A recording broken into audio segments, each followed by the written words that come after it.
Thank you, Mayor and members of the board. I appreciate the opportunity to speak to you tonight. I am your Pinal County attorney. I was elected in 2025. I just want to give a little bit of background about me, but the reason why I'm doing this is I want to go to every single town in Pinal County and see what you all need from us, if we can deliver better services to you, and also really to give you an update on what is happening in your town. Where is the crime happening? Because what we're doing is we're running statistics on each of the areas to show where the problems are, where we see the trends.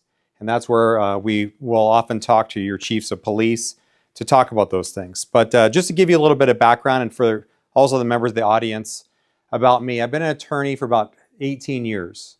I've also currently served in the United States Marine Corps as a judge advocate, an attorney, where I handle criminal issues, and I've been a prosecutor for that time. I specialized in crimes against children specifically, and those under 12. And so unfortunately, I put a lot of children on the witness stand, and fortunately, we've received a lot of convictions. And when I came into office, one of the issues I really wanted to address was to ensure that children were protected in our county. And that's why we created our first special victims unit dedicated to handling crimes against children. Now, fortunately, and I'm going to go through the statistics here in a little bit, this town does not have that problem, because a lot of those issues were taken care of years ago. We have some other issues that we're going to be discussing. But I just want to let you know that we're here to assist. We have dedicated professionals, prosecutors, forensic interviewers, detectives, and police officers willing to assist and to help in any way possible if any of those types of issues do come into your town. And I know your chief of police will reach out. And he has met my law enforcement liaison, Gina Cucuzella, to address those questions. But let's go through the good news. All right, so let's talk about 2025. The good news is crime is significantly down. We only had 8 cases in Kearny last year, less than 1 a month. 6 were felonies, 2 were misdemeanors. I would say this is probably one, if not the only town in Pinal County where crime is down, and down significantly. And I think there's a lot of ways to attribute some of the reasons why, but I think some of it has to do with prosecution. We're taking these types of issues very seriously. And from my perspective, again, I'm a career prosecutor, I think we need to be tough on crime, especially violent crime and crimes against children. And I think once you take those issues seriously and you put those people away, they're no longer part of our community. So let's go through some of these statistics. Out of the 8 cases, 2 were aggravated assault, 1 misdemeanor case. You had 1 felony dangerous drug possession case, theft, unlawful use, which is a stolen vehicle, and then 1 extreme DUI. That's all you had last year. So I think the town is doing fantastic. Thank you, Chief, for the good work that you're doing. Now, what you'll see in going back to 2024, if we could go to one more slide. 2024, there were 12 cases, 7 felonies, 5 misdemeanors. During that time, violent and interpersonal offenses, there was assault, threatening, intimidating, dangerous drug possession, drug paraphernalia, burglary, criminal damage, and resisting arrest. 2024 showed kind of a mixed severity profile.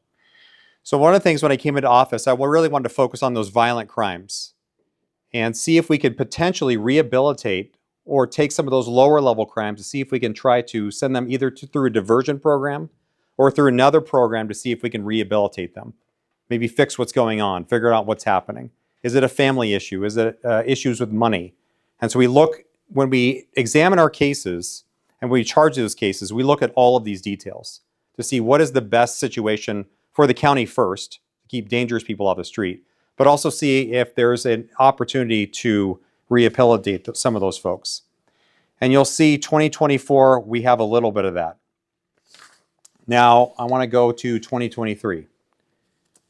And here's where you're going to see a huge, huge difference. There were 30 cases in 2023. So we went from 30 to 12 to 8. Wouldn't that be great if we had 0? Come on, Chief, let's do it. All right, so let's talk about the 30. So 30, 19 felonies, 11 misdemeanors. But what you're going to see here is we have a lot lower level severity types of cases, not violent types of cases. Remember, I came into office in 2025. I want to focus on those violent ones. What you see here are drug paraphernalia, narcotics issues, interference with public order. You'll see, but here's where the stark differences really come, is sexual and crime, sexual abuse. So sexual abuse can occur of young kids. Sexual exploitation, that's when people are either being trafficked or they're going online and being exploited by people online. And then, of course, we have child abuse cases. In addition, theft and means of transportation, criminal damage, and DUI. So in 2023, there was a lot of those types of cases. And because those folks were eventually taken off the street, put where I think they belong, I know they belong, in prison, that you no longer have some of those issues. So I think being tough on crime, I think certainly has paid off in the town of Kearny. Now I'm going to invite questions if any of the council members have any of these questions. But I want to go through these. So again, Kearny, the 3-year pattern shows a sharp decline in total incidents, a shift away from lower level incidents and public order types of issues to some aggravated assaults. But really what it does is it shows a reflection of a tightened type of crime profile. And if you can see this up on the board with the little dots, that's where those crimes are occurring. And I'm sure you know some of these areas. But could you go back to 2025? I want you to compare this to 2025. See how it's spread out? Those concentrated areas no longer exist. What we've seen, and again, I've been doing this for a while, is sometimes when you have concentrated areas of crime, it continues to breed more and more and more. But because of our stances on these types of matters, you're starting to see that spread out. We're not seeing concentrations of crime. And in fact, Kearny is a very safe place to live. And so I think that's really the conclusion. Can you use that quote in our marketing? I think you can. I honestly, I mean, not only can you use it, but the statistics bear that out. And, we're not talking hyperbole and we're not talking politics. The data shows what the data shows. So with that, I really want to invite any questions. Obviously, I'll be around, so if any members of the audience want to ask me questions too about anything that we're doing at the county attorney's office. Now, I spoke to the chief beforehand. One of the other things when I came into office is I wanted to really, because I come from a small town, and so I wanted to focus on, we have a lot of RICO funds, so I don't want to necessarily get into all those details about where those funds come from. But a lot of it deals with drug seizures, vehicle seizures, other types of issues. If we bust a gang member with loads of cash, we can often seize that money because we don't want that to be recirculated. But what that allows us to do is to respend it, I think, where it should be spent, and that's in local rural communities in your police departments. So I told your chief, there's a project or something that we can assist with funding. We have some of those funds available. So please pass us the project. Obviously, we have to go through a legal review whether we are allowed to spend that money under federal law. But if we are, this is the type of community we want to spend that money.